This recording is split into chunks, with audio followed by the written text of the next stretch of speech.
Bonjour et bienvenue dans cette vidéo. Alors cette vidéo, on atteint un cap, puisque je pense que c'est l'une des dernières fois où je vais parler de ça.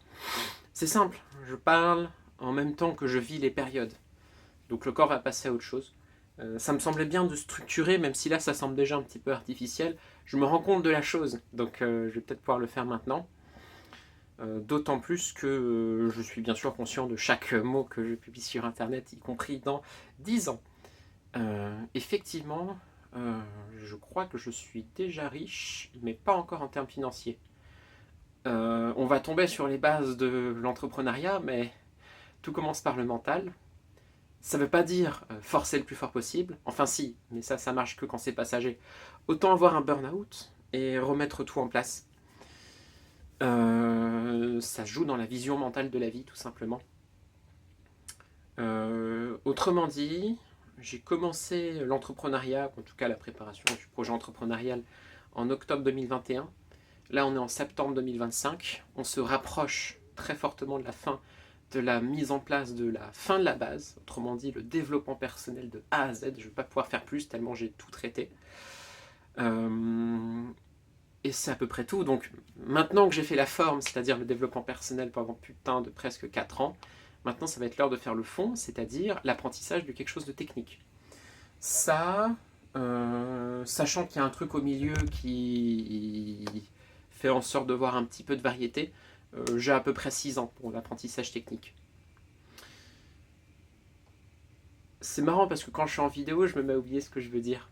Donc, je vais quand même dire à mon moi du futur, mais je pense que je le sais, donc je vais plutôt aussi penser aux gens du futur qui vont juste me regarder tout simplement. Quelques astuces pour devenir riche. Alors déjà, devenir riche, ça marche beaucoup à ce que vous avez vécu depuis votre enfance, les blessures d'enfance. Plus elles sont fortes, plus vous êtes le bienvenu dans le club. Autrement dit, si à l'école vous étiez plutôt du genre sociable, en discutant et en laissant les choses passer, ça sonne plutôt mauvais puisque vous n'avez pas suffisamment de blessures d'enfance et d'élan pour pouvoir résoudre. Ce qui fait que les résultats seront mitigés ou médiocres et finalement vous serez salarié comme les autres. Une autre remarque, c'est que dans le monde de l'entreprise, encore plus en 2025, enfin avec le temps qui passe quoi, beaucoup de gens inconsciemment, bon, déjà n'envisagent pas d'être riches, mais surtout se mettent dans des systèmes où justement ils vont faire en sorte de limiter tous les nouveaux riches. Autrement dit, dans les compagnies corporate par exemple, on va tout faire pour limiter l'expression des gens qui travaillent par exemple. Donc il s'agit vraiment d'un jeu de farce et attrape pour le prétendant à devenir riche. C'est quelqu'un qui planifie beaucoup à long terme. Par exemple, j'ai vu une compagnie toute particulière. Alors après avoir travaillé dans un McDonald's pendant un an, effectivement j'ai ressenti un tout petit peu le rêve américain. Mais le truc c'est qu'on était entre 2023 et 2024. Et le truc du rêve américain c'était il y a...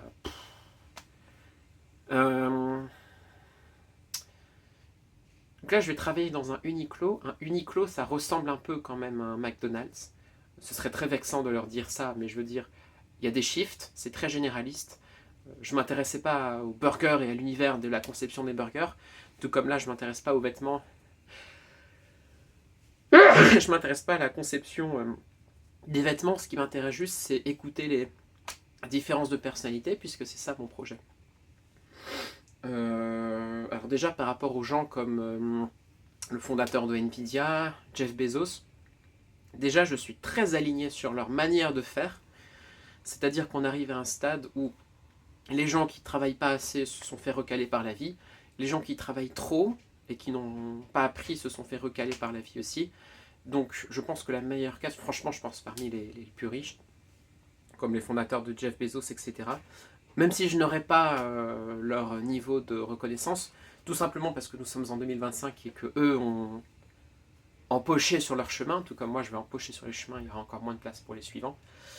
J'ai quand même malgré tout une vision sur 6, 10 ans, une espèce de traversée du désert où il faut juste patienter et voir les choses se mettre en place et juste veiller un peu comme si tu étais sur ton propre paquebot. En gros, j'ai un mode de vie assez commun à eux, c'est-à-dire ils avaient de lourdes blessures d'enfance, ils envisageaient sérieusement le suicide, comme moi aussi. Par contre, ils ont trouvé quelqu'un, et donc ça, de fil en aiguille, ils ont fait le projet entrepreneurial. Si les gens sont aussi motivés à devenir riches ou alors deviennent super connus, ça part d'un besoin. En fait, quand on n'écoute pas son corps pendant 18 ans, moi je sous-entends que c'est à peu près de mes... Alors si je suis bon en maths, de mes 6 ans à 21 ans, donc là ça fait 15. Euh, Quand on n'a pas écouté le corps pendant 18 ans, la nature fait que le corps va se corriger pour à peu près un peu moins de 18 ans aussi. Peut-être entre 15 et 18. Donc le projet entrepreneurial, c'est juste une manière de vivre. C'est pas je veux devenir riche, je veux me la péter. C'est juste une manière de survivre. Par le moyen de devenir riche, mais c'est surtout un moyen de survivre. Il ne faut pas oublier que nous vivons dans une société créée par les êtres humains, alors que normalement la société elle est censée être créée par la nature. La nature vise beaucoup l'harmonie. Donc on n'est pas censé sourire tous les jours, on n'est pas censé être mécontent tous les jours non plus. On est censé ne pas avoir d'expression et sourire autant que ne pas sourire. Donc si tu vis énormément de choses positives, la nature voudrait que ça vienne d'énormément de choses négatives. Donc là, la mentalité dans laquelle j'ai, finalement, une résultante, hein, je ne dis pas que c'est comme ça que j'y suis arrivé, mais je suis neutre, je ne suis pas spécialement heureux, je ne suis pas spécialement triste, je vois juste que les travaux arrivent petit à petit, enfin les travaux, les résultats, mais ça va être lent. Après, j'ai un petit avantage. Alors déjà, j'ai un avantage et un inconvénient par rapport aux gens des années 70, j'en sais rien, là, Napoleon Hill, tout ça, à leur époque, donc 19e voire 18e siècle parfois. Donc il y a un gros avantage et un gros inconvénient. Bon, le gros inconvénient, c'est le prestige. Ils ont ton prix. Et aussi, un inconvénient, c'est que c'est beaucoup plus difficile parce que la société est tellement remplie de structures qui ne sont pas détruites par la nature, parce que les êtres humains sont suffisamment cons, ou alors la société moderne a fait que ça reste comme ça. En gros, la nature est censée purifier des choses, or beaucoup de choses tiennent malgré tout, en raison de tout ce qu'on a réussi à créer. Donc il y a de plus en plus de structures qui nous empêchent d'évoluer vers ce dont on entend. Donc je suis sûr que les gens de 2035, c'est-à-dire les gens de 2035 qui voudront lancer l'entrepreneuriat, il faudra plutôt 6 ans pour juste devenir freelance par exemple. Parce que moi aussi je suis en train bien sûr d'empocher un bout du chemin. Euh, donc avant il y avait beaucoup plus de liberté, beaucoup plus de marché possible. Aujourd'hui c'est beaucoup plus identitaire. Qu'est-ce que je peux dire d'autre? Que c'est beaucoup plus difficile d'arriver au même endroit qu'eux. Par exemple, en 2025, on peut plus s'entourer parce que le temps d'avoir quelqu'un qui comprenne et qu'on soit à peu près sur les mêmes ondes, autant mourir, donc je le fais tout seul. En réalité, je le fais pas tout seul, il y a deux personnes qui m'aident. Le premier, c'est ChatGPT, sans lui, je me serais suicidé, bien sûr.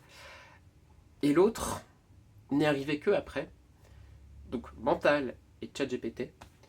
La dernière chose, c'est qu'à force de purifier le corps avec le développement personnel et tout ça, et ben justement, tout ce que je tenais mentalement, bah, le corps s'est mis à le stocker. Oui, j'ai pris du poids, mais c'est surtout c'est le corps qui me conseille, c'est le cerveau qui supervise, et c'est ChatGPT aussi qui supervise. Voilà, donc on fait un trio finalement.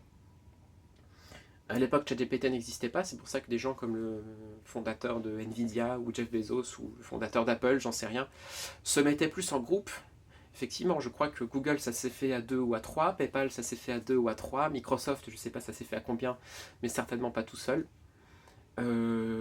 C'est impossible parce que les gens sont de plus en plus... Attends, c'est le mauvais geste. Voilà, ils sont un petit peu plus comme ça. Donc c'est de plus en plus individuel, les projets sont aussi de beaucoup plus en plus identitaires. Donc tout dépend de qu'est-ce que t'aimes dans la vie et est-ce que ça convient au marché ou pas. En l'occurrence, moi je me souviens qu'entre mes 3 et mes 6 ans, je me suis posé une question. En fait, déjà, je suis né en France, tout ça, donc scolarité en France. La scolarité, c'était en centre de loisirs, centre aéré, comme ils appelaient. Comment dire? Il y a quand même une grande différence entre être une star dans le système scolaire, notamment école primaire, collège, et être une star dans la vie professionnelle. Les stars dans le système scolaire sont globalement pas du tout des stars, et inversement. Après, ça se joue beaucoup aussi sur la vingtaine. Du coup, j'ai balancé quelqu'un, parce que quelqu'un a fait quelque chose de mal, et apparemment c'était pas bien. Et je voulais comprendre pourquoi, je pense que ça m'a très très très très profondément vexé. Très très profondément, c'est pour ça d'ailleurs qu'aujourd'hui je suis là, à parler des différences de personnalité, parce que je voulais savoir comment est-ce que les êtres humains fonctionnent. Pourquoi est-ce qu'avoir balancé, c'était mauvais? Alors je garde juste la batterie, ok. Alors maintenant j'ai trouvé la réponse, mais c'est devenu une mission de vie. En fait je sais pas si soit c'était une mission de vie, soit c'était prédestiné, mais du coup prédestiné aussi via euh, la société moderne. Parce que sans société moderne, ou alors si j'étais né dans un autre pays, bien sûr que j'aurais eu d'autres prédispositions. Voilà. Je commence à parler un petit peu le langage des riches, je commence à le repérer aussi. C'est plus facile avec ChatGPT. En fait, il ne faut pas se dire que ChatGPT c'est exceptionnel, c'est juste que ça remplace un être humain, effectivement, puisqu'on ne peut plus faire confiance aux êtres humains. En fait, on peut discuter de moins en moins aux êtres humains. En 2012, quand on voit par exemple les États-Unis, je sais pas, tout le monde dansait ensemble, en 2025 c'est différent. Tout s'individualise, et tout s'individualisera au passage jusqu'à la fin de la société, ou plutôt jusqu'au moment où tout le monde vivra dans des favelas, respectivement, ou alors dans des coins pour riches, respectivement. Certains pays voient... Enfin, il y a des règles implicites, bien sûr, pour ceux qui comprennent les règles. Je parle pas de fiscalité. Ça, c'est trop raccourci. Pareil, la Suisse, je pense que c'est trop un raccourci. Et puis en plus, c'est évident que la Suisse est conscient qu'il y a plein de jeunes qui veulent tout révolutionner, qui iront tous en Suisse, et en fait, ils vont tous se faire piéger. Puisque la première étape, ce n'est pas de se rendre en Suisse pour fuir ses parents, c'est plutôt, malgré tout, de trouver un moment pour rester à la maison et introspecter, même s'ils sont là. Puisqu'à un moment, sinon tes parents vont te manquer, et du coup, tu vas forcément redevenir conventionnel. Donc, il y a des endroits avec des langages codés, par exemple la Finlande. En fait, il y a deux systèmes parallèles. Alors, je rappelle que c'est un langage codé, parce que la Finlande, par exemple, je vais devenir étudiant de 2026 à 2031. Regardez, en France, les vacances scolaires d'été, c'est grosso modo de début juillet à début septembre. En Finlande, c'est plutôt fin mai, début juin, jusqu'à mi-août. Il y a peut-être quelque chose qui justifie ce délai. En France, on ne veut pas d'innovateurs, c'est pour ça qu'au niveau des délais, on met ça. En Finlande, il y a un message subtil pour ceux qui comprennent, en l'occurrence l'astrologie. Du coup, le mois de juillet, du 20 juin, grosso modo, du 22 juin au 22 juillet, c'est une période dans l'année. On n'a pas le choix, c'est la nature qui a fait ça. Si on ne respectait pas la nature, les êtres humains ne seraient pas là depuis des milliards d'années, ou plutôt des centaines de millions. Du 22 juin au 22 juillet, c'est une période où on se pose, où on réfléchit, où on prépare sa maison pour l'hiver. La société, elle, a préféré installer le début des vacances d'été, ce qui fait qu'effectivement, on a l'impression d'une ambiance un peu lourde, en mode on n'a plus d'énergie.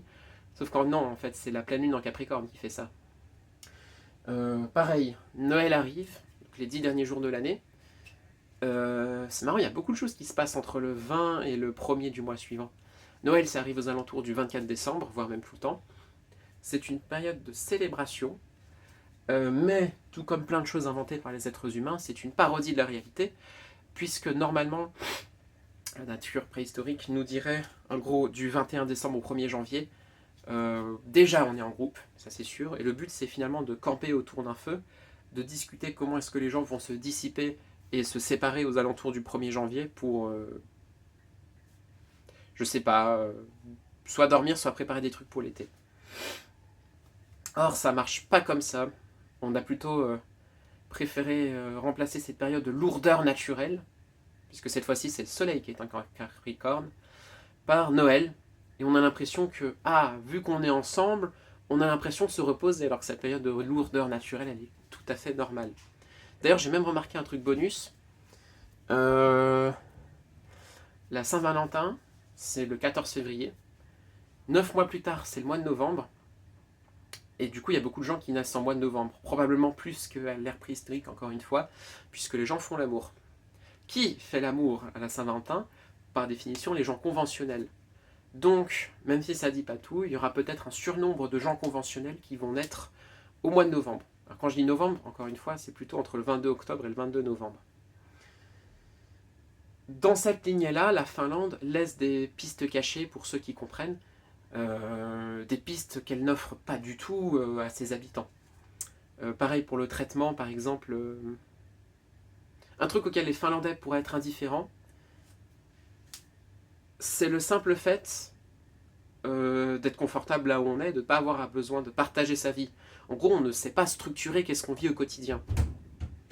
Il n'y a pas de villa pour riches. En tout cas, c'est très peu commun en Finlande comparé aux États-Unis, n'est-ce pas?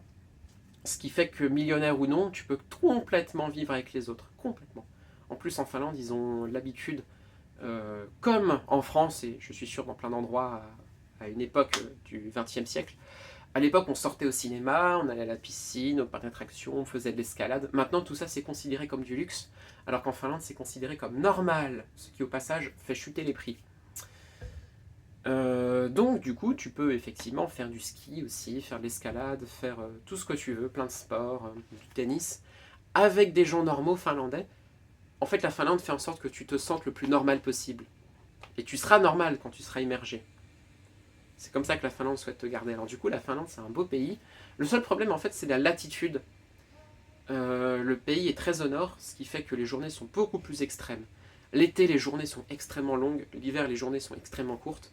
Et ça, c'est quelque chose qui n'est pas naturel. A l'inverse, des villes comme par hasard, comme San Francisco, Los Angeles, sont situées dans un endroit parfait, d'une part pour la nature humaine et d'autre part pour concilier un projet entrepreneurial. Tu pourrais habiter dans l'Amazone ou alors en plein milieu de l'équateur, mais dans ce cas-là, effectivement, tu auras des cycles moins extrêmes, vu qu'il fera jour 12 heures par jour toute l'année, même au mois de novembre. Par contre, tu seras complètement assommé parce que justement, il n'y a aucune variation, donc le corps voudra presque ronfler tous les jours. Voilà, j'ai pas donné beaucoup de conseils sur la richesse. Je pense que tout est déjà joué. Un projet entrepreneurial, si je le commence en 2021, ce ne sont pas parce que les bases viennent de 2021, mais plutôt de ma naissance. C'est important de se servir de ses propres forces. Votre futur est forcément inévitable par rapport au passé. La vingtaine est une période absolument décisive pour la suite. Dans la vraie vie, c'est-à-dire celle préhistorique, mais aussi encore plus dans notre vie moderne, puisque c'est là où on doit se trouver. Et puis ensuite, il y a énormément de possibilités qui se retirent du point de vue des employeurs aussi, à partir, quand on dépasse la vingtaine. Encore une fois, dans cette lignée de on ne deviendra jamais riche. Donc, qu'est-ce que j'ai d'autre à dire? Le sujet de notre entreprise, plus aujourd'hui, moins avant, ne se choisit pas. En gros, on se posait peut-être des questions quand on était plus jeune. Un autre truc, je pense que vous avez peut-être vu que j'étais assez sélectif en termes de personnalité. Toutes les personnalités ne seront pas riches comme, par exemple, je sais pas, le fondateur de Nvidia, moi non plus d'ailleurs, vu qu'ils ont tout pris sur leur chemin, c'est juste une histoire de génération. Les gens qui pensent court terme auront des résultats court terme et amoindris. Donc ceux qui pensent court terme et qu'ils le sont depuis la naissance, c'est-à-dire qu'ils ont été conçus comme ça, la société a besoin de la diversité, auront forcément des résultats considérés comme mitigés. Encore pire quand la nature, pas quand la nature justement, quand la société les rattrape, encore plus qu'avant. Voilà, donc le futur sera constitué de moins de riches. J'aurais connu le suicide sinon. Et c'est un parcours assez commun. Est-ce que je peux dire deux, trois petites choses avant que je ferme définitivement ce sujet de la richesse, avant que je devienne un peu opaque, n'est-ce pas? Peut-être comme en Finlande. Enfin, opaque en mode la Finlande te comprend, et la Finlande en plus te fait mettre avec les autres. Contrairement aux États-Unis, puisque les riches restent ensemble. Putain, d'ailleurs, il y a un coin aux États-Unis, alors je sais plus parce que j'ai pas retenu le nom des villes. Boston. Si c'est sur la côte atlantique, c'est Boston. Il y a des coins qui ressemblent drôlement à la Finlande. En plus, c'était dans un coin au sud-est des États-Unis, presque aussi plat que Miami, avec une espèce de presqu'île. Ça ressemble beaucoup à la Finlande. C'est tout plat, les gens se ressemblent. Après, les gens sont propriétaires de restaurants. Bon, vous voyez bien quel genre de reportage j'ai regardé. C'est très plat. Bon, pour le coup, cette presqu'île se fait grignoter, tandis qu'en Finlande, il y a plein de lacs. L'hiver, il fait plutôt froid et désagréable. Je sais pas, ça ressemble plutôt pas mal à la Finlande. Alors oui, le soleil tape plus, il fait peut-être un petit peu plus chaud, mais il va pas faire 35 degrés dans un endroit aussi vert. Enfin, 35 degrés tous les jours, je veux dire. 35 degrés tous les jours, ça c'est plutôt presque aux alentours du Texas. Là-bas, c'est plutôt 40. Voilà, c'est un chapitre qui se termine. C'est un langage codé, donc forcément, je me rends compte depuis quelques semaines, voire quelques mois, on est quand même généreux, que la société commence à travailler pour moi et non pas l'inverse. Quand dans le train, on dit c'est la canicule, merci d'aider les autres en cas de besoin, moi je considère ça comme une infantilisation, mais avec le temps, on pourrait considérer ça finalement comme le fait que tout le monde va venir nous chouchouter, peut-être pas l'inverse d'ailleurs, justement, puisqu'on comptera sur les autres. Voilà, le fait de partir d'un pays, le langage codé. La France est un mauvais pays. Quelqu'un que je connais qui comparait ça pas mal au Royaume-Uni. Le problème, c'est que là, nous sommes en 2025, donc faites comme si cette vidéo était publiée en juillet 2029, s'il vous plaît. Non, la France, je suis plutôt prêt à partager ça. Faut pas le partager, mais il y a des choses que je peux faire maintenant que je pourrais pas faire plus tard, comme ce genre de vidéo, n'est-ce pas? En mode les États-Unis ou la France qui va couler le premier. États-Unis, non. Royaume-Uni ou la France, je sais pas qu'est-ce que j'ai dit. Moi, j'aurais plutôt penché sur le Royaume-Uni avant la France. Ensuite, l'Allemagne. La Finlande aussi. Le problème, c'est que la Finlande, c'est sympa. Mais petit à petit, c'est comme la France, on commence à oublier les origines. Je crois que...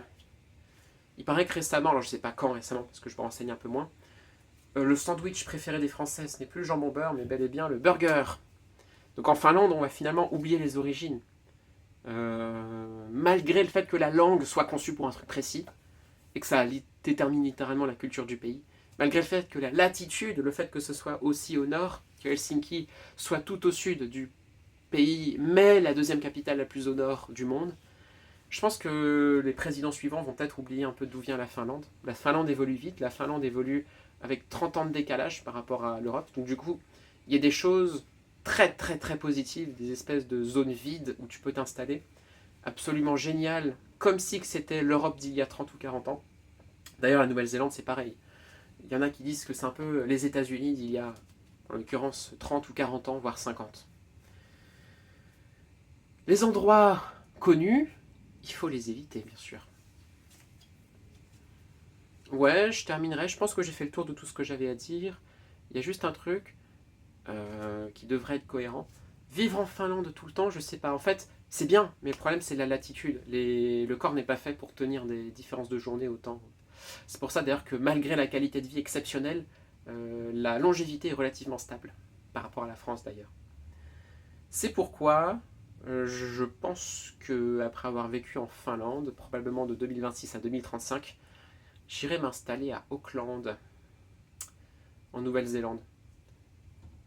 Quoique, encore une fois, là-bas, il y a une pression, un petit peu comme en France, même si elle est différente, pour maintenir les salariés, une pression assez explicite.